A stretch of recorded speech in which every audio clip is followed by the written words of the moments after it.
नमस्कार मंडळी, मी तुमचा लाडका मित्र भरत विजय चव्हाण आणि मी तुम्हा सर्वांचं माझ्या युट्यूब चॅनलमध्ये स्वागत करत आहे. मंडळी, 2022 हे जर वर्ष मराठी बॉक्स ऑफिसवर जर खरंच कोणी डॉमिनेट केलं असेल तर तो माणूस म्हणजेच अर्थात दिग्पाल लांजेकर. मग त्यांचा पावनखिंड हा सिनेमा असो किंवा शेर शिवराज हा सिनेमा असो, दोन्ही सिनेमे जे आहेत ते प्रेक्षकांच्या इथपर्यंत पोहोचले आणि सगळ्यांना आपसुकच डोळ्यात पाणी आलं होतं दोनही चित्रपटाचे क्लायमॅक्स बघताना. सो आज मला असं वाटलं की पावनखिंड तर one of the I think flawless cinema आहे मराठी इंडस्ट्रीमधला. शेर शिवराज मध्ये काही काही पॅचेस होते जिकडे मला जरा स्लो होतोय मूवी असं वाटलं, पण पावनखिंड खास करून त्याचा फुल क्लायमॅक्स सीन, प्रत्येक मावळ्यांचं महाराजांप्रती जे एक आदर होता, महाराजांसाठी मरणं सुद्धा त्यांना एक वरदान वाटत होतं, ते जे कनेक्शन आहे ते पावनखिंडमध्ये जास्त जुळून आलं होतं. आणि आजच्या या व्हिडिओमध्ये पावनखिंड मधला माझा one of the favourite scene जो आहे तो जेव्हा महाराज त्यांच्या 600 मावळ्यांबरोबर जेव्हा गडातनं खाली उतरतात आणि जात असतात, तेव्हा अर्थातच आपल्या सगळ्यांना माहितीये की शिवा काशीद जो आहे त्याला भैरजी नाईक महाराजांचे लुकलाईक म्हणून मिसगाईड करायला बघतात जर आपण पकडल्या गेलो तर. आणि मग चित्रपटामध्ये असं दाखवण्यात आलं आहे की जेव्हा ते पळ काढत असतात तेव्हा महाराज शिवा काशीद त्यांना म्हणतात की तू आमच्या बरोबर चल, जे व्हायचंय ते होऊ दे, मला एकही माझा मावळा मृत्यूच्या दारी गेलेला आवडणार नाही. त्यावेळेला शिवा काशीदचं अर्थातच ज्यांनी ती भूमिका केली आहे तो म्हणजे अजिंक्य, त्याचं जे डायलॉग्स होते महाराजांच्या समोर ते खरंच खूप इमोशनल होते. आणि आजच्या या व्हिडिओमध्ये आपण सगळे मिळून तो सीन रिवाईव्ह करणार आहोत आणि बघूया. जेव्हा मी चित्रपट थिएटरमध्ये बघितला होता तेव्हा मला तो सीन बघताना अक्षरशः डोळ्यात पाणी आलं होतं. आजही मला असं वाटतंय की पुन्हा एकदा मी इमोशनल होणार आहे तो सीन, कारण अजिंक्यने खूप चांगल्या प्रकारे ती वाक्य तो बोललाय. आणि ओव्हरऑल बॅकग्राऊंड म्युझिक असेल किंवा त्या सीनचा एक जो काही एनर्जी होती त्या सीनची, त्या एनर्जीने आपण आपोआप सगळे कनेक्ट होत होतो.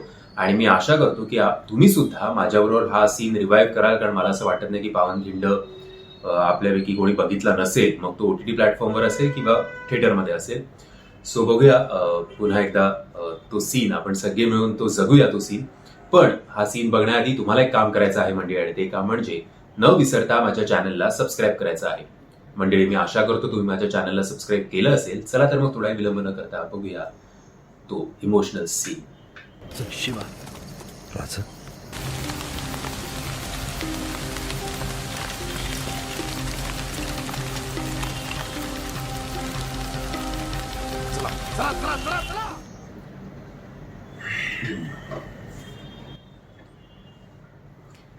असे खूप कमी मोमेंट्स असतात चित्रपट बघताना जेव्हा आपण इमोशनल होतो आणि जेव्हा आपल्याला खरंच आतून असे थरथरतो आपण.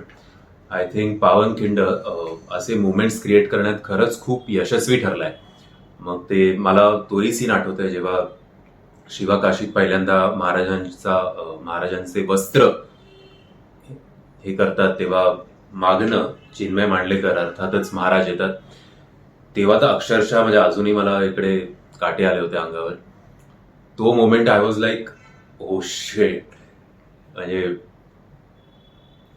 खूप कधी कधी ना काही काही गोष्टी न ठरवता सुद्धा व्यवस्थित ज्या जुळून येतात ना, म्हणजे महाराजांनीच किंवा मावळ्यांनीच एका प्रकारे दिग्पाल लांजेकर यांना आशीर्वाद दिला असावा असं काहीच पावनखिंडच्या बाबतीत झालंय.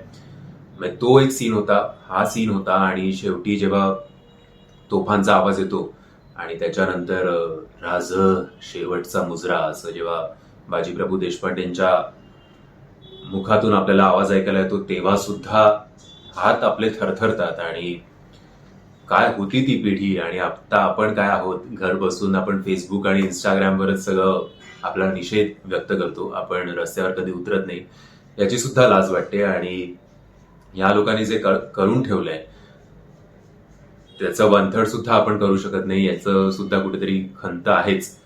पण असो, आय थिंक अशा प्रकारचे सिनेमे जास्तीत जास्त यायला पाहिजेत, जेणेकरून, कारण पुढच्या पिढीला तसंही वाचनाची खूप कमी आवड असते. आणि जरी कोणाला वाचनाची आवड असली तरी ते इतिहास खूप कमी वाचतात आणि आपल्याकडे तेवढे साधनं सुद्धा नाही आहेत.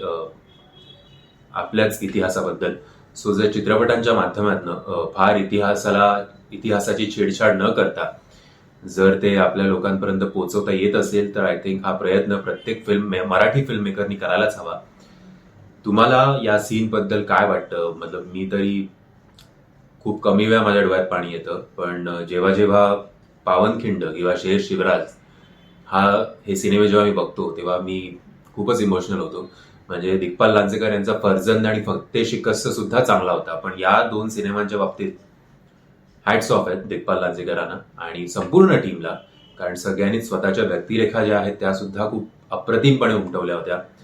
सो मंडळी,